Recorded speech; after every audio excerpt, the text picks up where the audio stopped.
Hello, Bachchu. Let's see the question.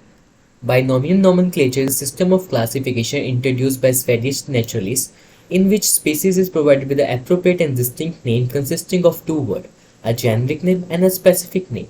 Which of the following is correctly written according to the rules of the binomial nomenclature for mango?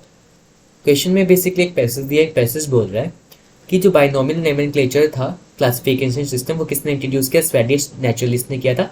इसमें किसी भी species को एक अलग नाम दिया जाता था। जो पहला नेम उसका जेनरिक नेम होता था, दूसरा नेम उसका स्पीसीज का नेम होता था। अब क्वेश्चन पूछा कि हमें मैंगो का साइंटिफिक नेम जो बिल्कुल सही लिखा है उसके बारे में पढ़ना है। So what would be the key concept here? So the key concept here would be binomial nomenclature. Binomial nomenclature. सबसे पहले बात करें दिया किसने था? It was propose by Linnaeus, so we can write it as Carolus Linnaeus. Carolus Linnaeus proposed binomial nomenclature। अब बात करते हैं बेसिकली इसके रूल्स क्या थे बाइनोमियल नोमेनक्लेचर।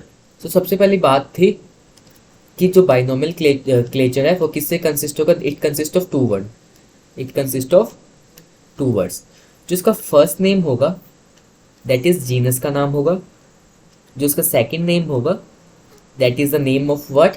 स्पीसीज का नाम होगा, स्पीसीज, और you can say specific epithet. It is specific epithet. और जो हमारा जीनस का नाम है वो हमेशा कैपिटल लेटर में होगा। किस में होगा? कैपिटल लेटर में। और जो हमारा स्पीसीज का नाम है it always in the small letter. It is always in the small letter.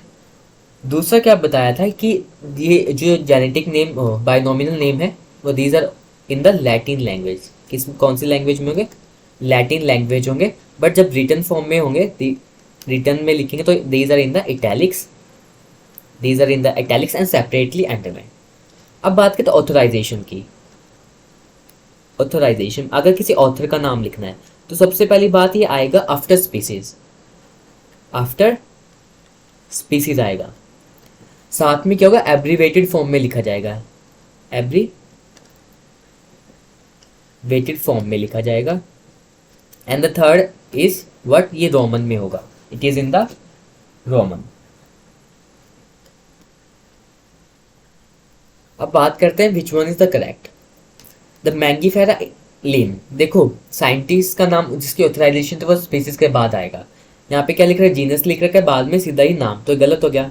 अगला करते हैं मैंगीफेरा इंडिका। हमारा मैंगीफेरा इंडिका ये बिल्कुल सही है क्योंकि जीनस का नाम है जो वो कैपिटल लेटर से स्टार्ट हो रहा है और स्पीसीज का नाम स्टार्ट हो रहा है स्मॉल लेटर से। So we gonna tell about this also, Mangifera indica. Most appropriate choose करेंगे। अगला मैंगीफेरा। अब इंडिका में देखो, इंडिका में क्या हो गया हमारा? गलत हो गया। गलत कैसे हो? क्योंकि स्पीसीज का नाम कैपिटल लेटर से गलत है। अगला मैंगीफेरा। मैंगीफेरा का M that is capital, indica का आई छोटा, और लिनस को दिखा रहा है। अब हमें क्या ऑथराइजेशन भी दे दिया, तो दिस ये गलत हो जाएगा। जब ऑथराइजेशन लिखेंगे सबसे पहले क्या होगा? एब्रीवेटेड फॉर्म में होगा। ये और बिल्कुल सही लिख रखा है। ऑथर का नाम एब्रीवेटेड फॉर्म में हाँ है, स्पीसीज के बाद है हाँ है, जीनस का नाम कैपिटल लेटर से हाँ है, इंडिका स्पीसीज का नाम स्मॉल लेटर से, बिल्कुल सही। So which was is the most appropriate? So the answer is what? So the answer is D.